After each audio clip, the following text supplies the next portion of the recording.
From the easternmost point of Java, called Banyuwangi, we proceed towards Bali. It's a short 45-minute ferry ride away. This ferry ride is actually a lifeline of the economy of Indonesia.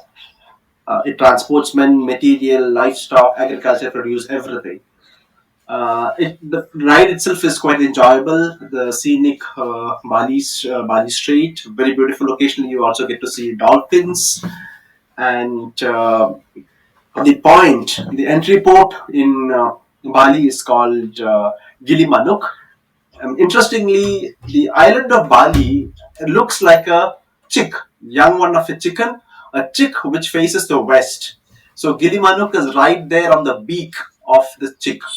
From Gilimanuk, we were proceeding towards the capital city of Indonesia, which is called Denpasar. Now, from the beak, from Gilmanuk, Denpasar is around the belly of the chick, around 135 kilometers away. Typically, it should take around 3.5 hours in a bus. But we sort of got scammed into traveling by a tempo, which was taking agricultural produce from Gilimanuk to Denpasar, and so it was a rather slightly leisurely, longish sort of time span, and we eventually got there in 5 hours. But along the way, it was very scenic. In fact, interestingly, Bali is the only Hindu island of Indonesia.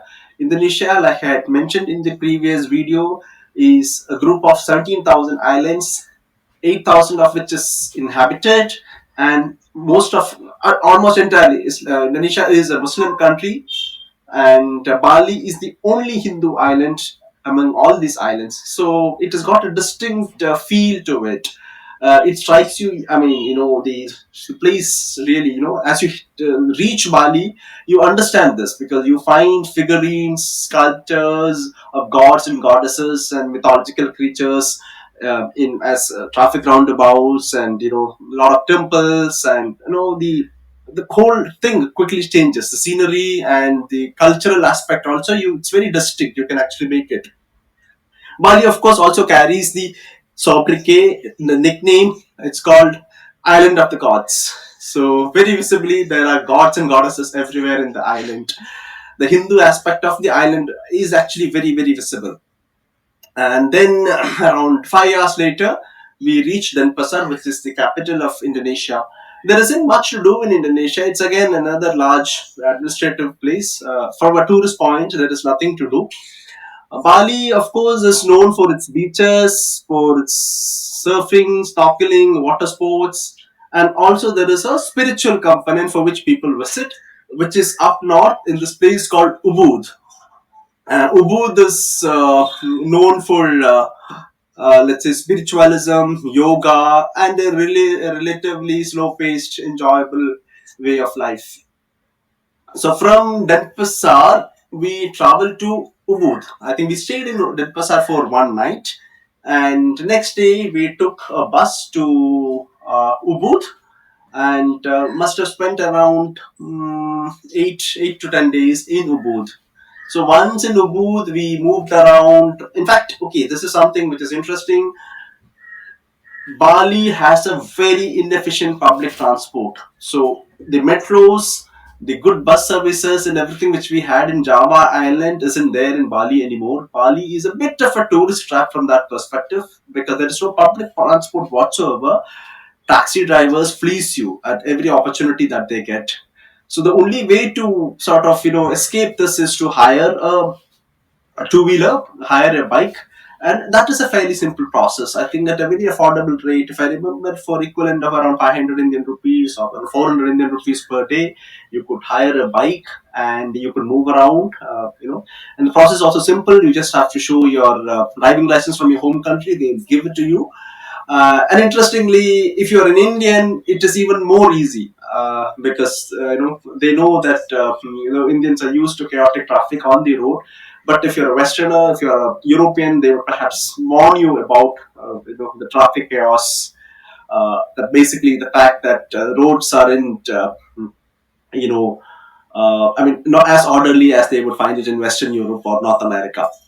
So as an Indian, you just have to show your driving license, and they give you the vehicle.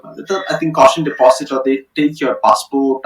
Yeah, something which basically sort of keeps you rooted. Yeah, I think they take your passport, so that yeah, you don't drive away with the scooter altogether.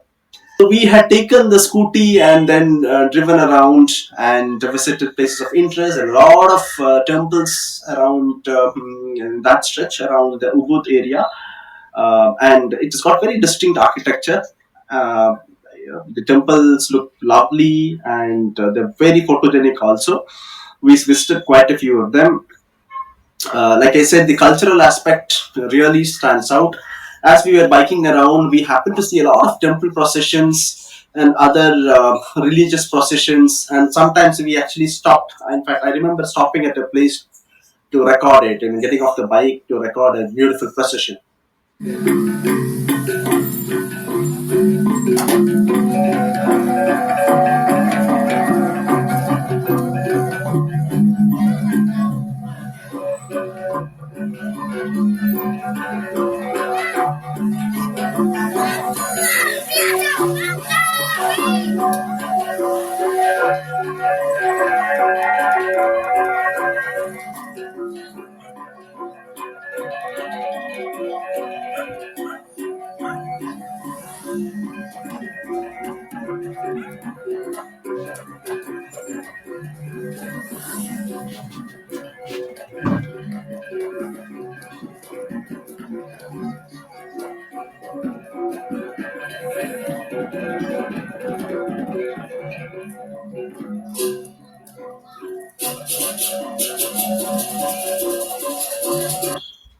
Back in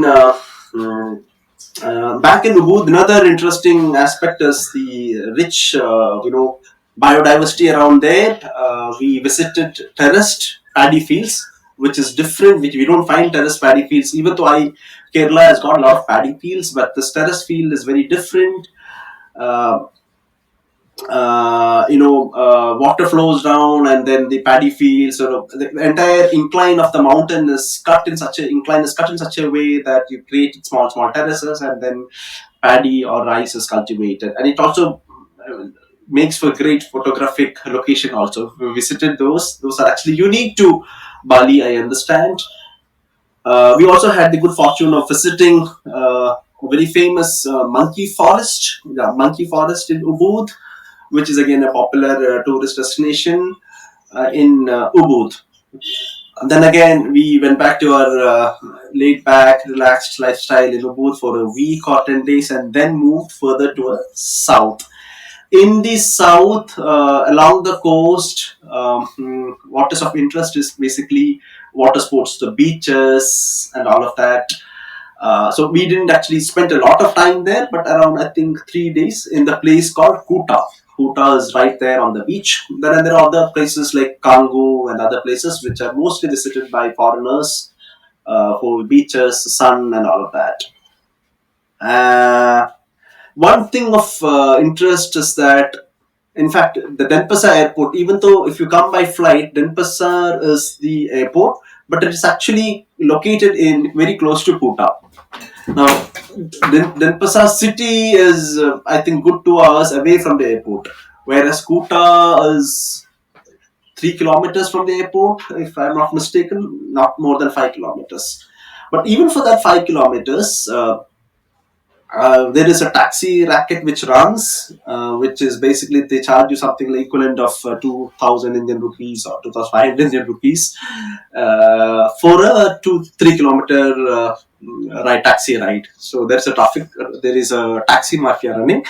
But if you do a prior research, there is a shuttle bus which is available from the airport which takes you to the city, which for an equivalent of Indian rupee 20 or 25, if I remember correctly. Yeah, certainly not more than rupees 50, I would say. And this bus service, to avail this bus service, you have to walk around, let's say, 800 meters away from the terminal to get this, because there aren't any helpful boats. I think it is a collaboration between these taxi guys and the, I don't know, government. basically to help the taxi drivers, local taxi drivers, to fleece the tourists. But fortunately, because we'd spent enough time on the island, we had done enough research, and we didn't have to. We did not get fleeced by taxi guys. So we took the bus, and conveniently, because on our return trip, we entered Bali via the sea, by the ferry, but we left Bali on a flight. So from the Denpasar airport, but which is very close to Kuta. From Indonesia, we moved on to Vietnam via Singapore. We flew by Scoot. So I will talk in detail about the Vietnam adventure next video. Thank you so much for watching. I've actually, in fact, somebody had commented and they wanted to know something about the Prambanan island. In my previous video on Java, I had spoken about Prambanan.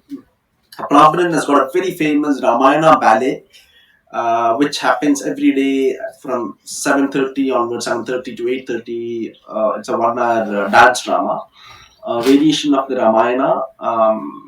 It's quite interesting, and if you are an Indian, you will immediately be able to relate to what is being said, even though you don't know the language. It is quite a spectacular show. We did attend that. Somehow I missed saying that in the previous video.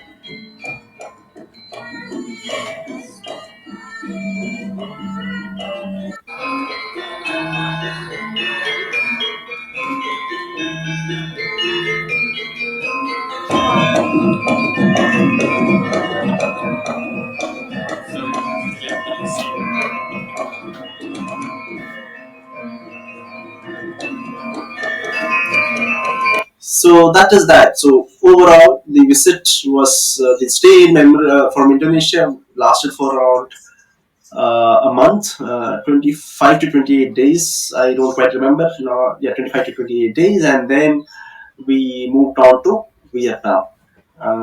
The total cost, in fact, I had detailed in the previous video, and if you want an explanation, I have actually shown the flight tickets.